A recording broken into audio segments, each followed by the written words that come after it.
आज हम पढ़ते हैं चैप्टर 6 पार्ट 6 प्राणायाम।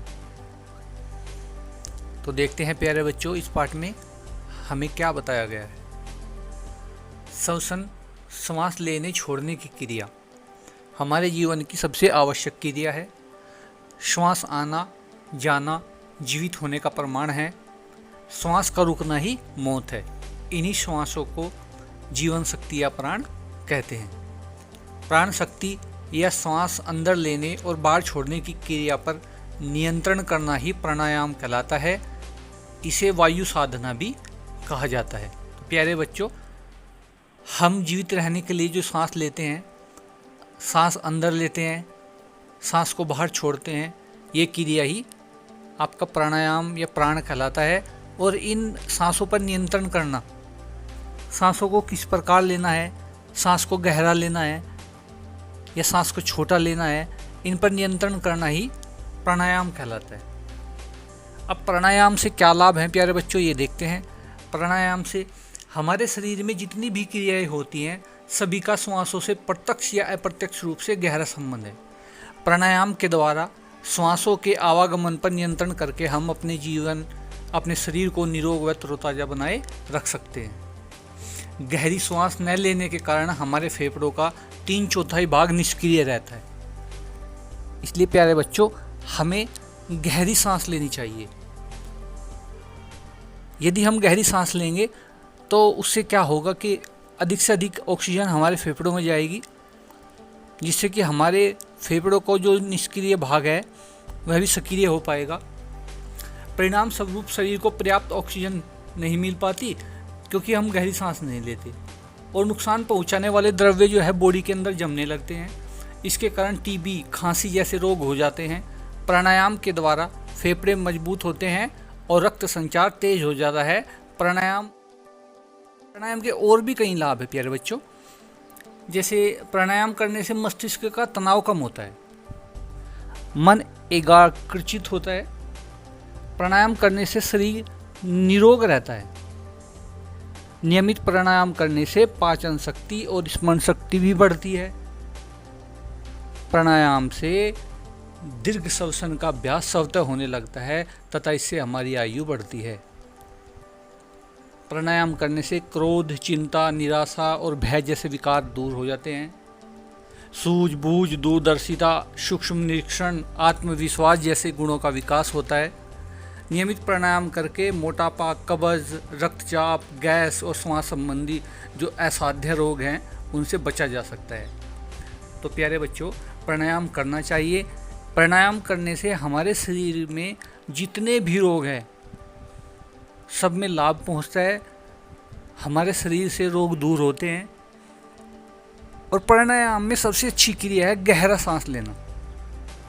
हमें प्रतिदिन सुबह और शाम के समय कुछ देर ध्यान में बैठकर गहरी सांस लेनी चाहिए। गहरी सांस लेने से क्या होगा प्यारे बच्चों कि ऑक्सीजन हमारे फेफड़ों में जाएगी, अधिक से अधिक हमारे ब्लड में मिलेगी और हमारे शरीर के विभिन्न अंगों में पहुंचेगी, जिससे कि हमारे बॉडी के अंदर जो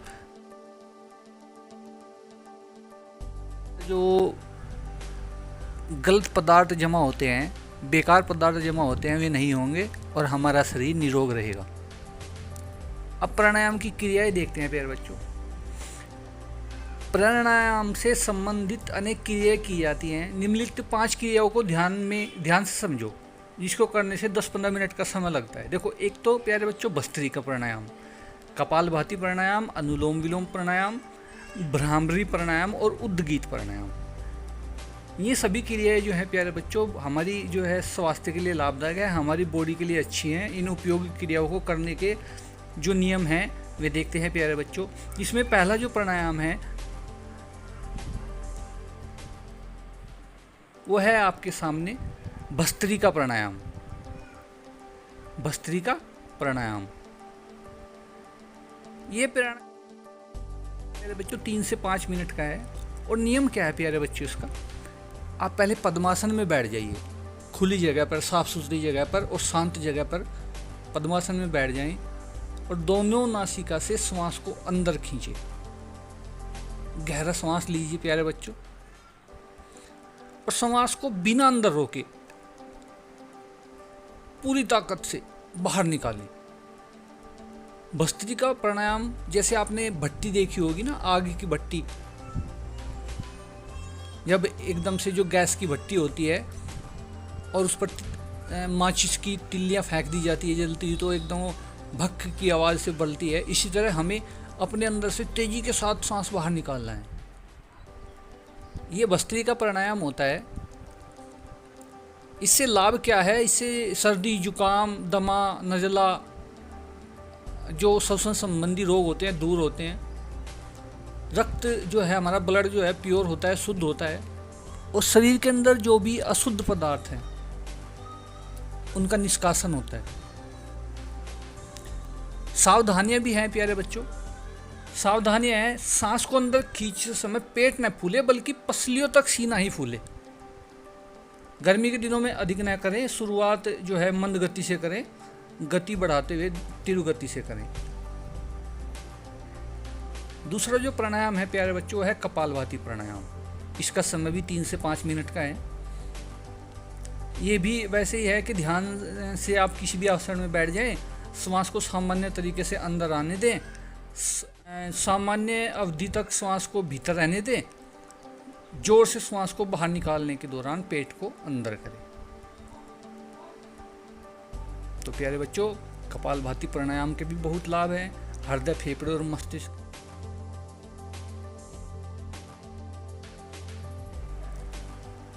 कफ संबंधी रोग नहीं होते। कब्ज जैसी बीमारी इसके नियमित करने से दूर हो जाती है। मुखमंडल का तेज एवं सौंदर्य बढ़ जाता है। मन सदैव प्रसन्न रहता है तथा नकारात्मक विचार नष्ट हो जाते हैं। सावधानियां, शुरुआत में 1-2 मिनट करते हुए आराम करें। 1-2 माह के अभ्यास के बाद 5 मिनट तक करें। श्वास को अंदर भरने के लिए प्रयत्न करें। पूरी एकाग्रता श्वास छोड़ने में लगाएं। प्यारे बच्चों, जो तीसरा प्राणायाम है वह है अनुलोम विलोम प्राणायाम। समय 10 मिनट का है। आप 10 मिनट तक अनुलोम विलोम कर सकते हैं। इसका भी नियम है प्यारे बच्चों, चित्र आपके सामने है। चित्र के अनुसार सिद्धासन में बैठ जाएं या पद्मासन में बैठ जाएं। आप दाएं हाथ के अंगूठे से दाईं नासिका को बंद करें। बाईं नासिका से श्वास धीरे धीरे अंदर आने दें। श्वास पूरा अंदर भरने पर आप अनामिका उंगली से या मध्यमा उंगली से बाईं नाक को बंद करें। दाईं नासिका के अंगूठे को उठा लें। दाईं नासिका से श्वास को धीरे धीरे बाहर निकाल दें। यही क्रिया आप लगातार कीजिए। साधारण भाषा में अगर समझे प्यारे बच्चों, तो आप दाईं नासिका को बंद करें, बाईं नासिका से सांस अंदर लें, फिर अनामिका उंगली से बाईं नासिका को भी बंद कर लें और दाईं नासिका से श्वास बाहर छोड़ दें।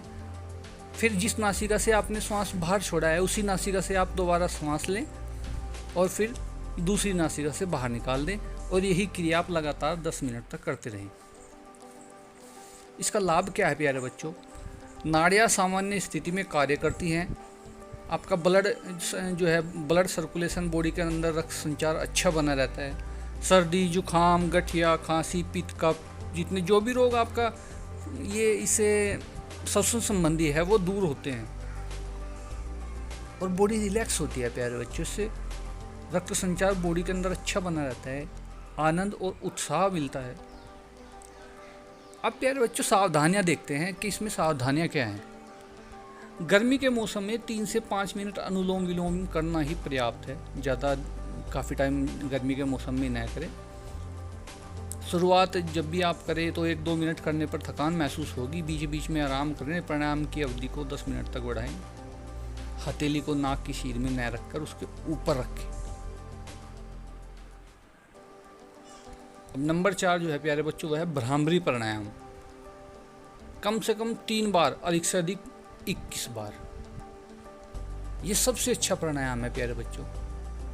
इसके लाभ आगे आपको पता लगेंगे। तो सबसे पहले हम इसको करने की विधि देखते हैं। सिद्धासन में बैठ जाएं, श्वास को पूरी तरह अंदर भर लें। अपने दोनों हाथों के अंगूठों से दोनों कानों को बंद कर लें। अब दोनों हाथों की तर्जनी को माथे पर, मध्यमा, अनामिका और कनिष्का उंगली को आंखों के ऊपर रख लें। मुंह बिल्कुल बंद रखें तथा भौरे की तरह गुंजन करते हुए नाक से श्वास को बाहर छोड़ें, श्वास को बाहर छोड़ते समय ओम का उच्चारण करें। तो प्यारे बच्चों, इस प्राणायाम को करने से बहुत बहुत बहुत ही लाभ होता है और एक छात्र के लिए ये सबसे अच्छा प्राणायाम है।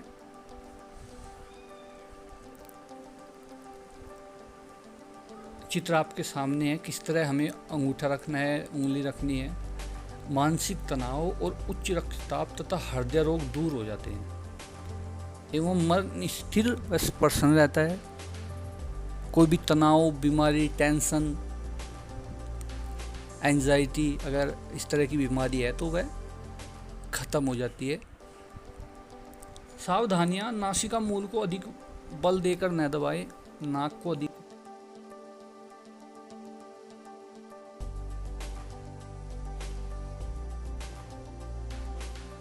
की सीध में रखें।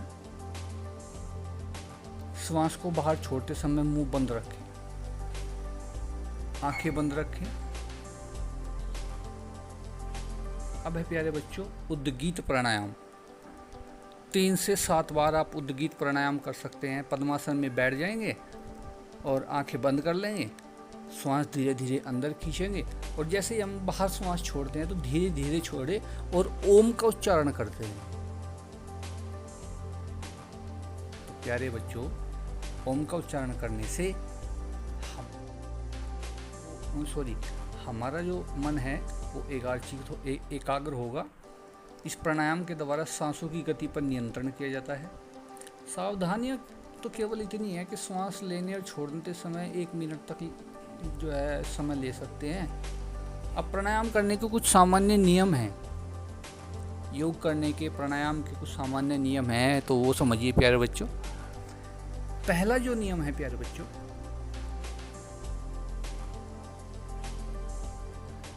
प्राणायाम स्वच्छ एवं खुली जगह पर करें। साफ सुथरी जगह हो, खुली हो। और सुबह ही आप प्राणायाम करने से पहले यथासंभव स्नान आदि से निवृत्त हो जाएं। प्राणायाम के लिए सिद्धासन या पद्मासन में बैठना ठीक होता है। इन आसनों में बैठने से कोई कष्ट नहीं होता और हम अच्छी तरह प्राणायाम कर सकते हैं।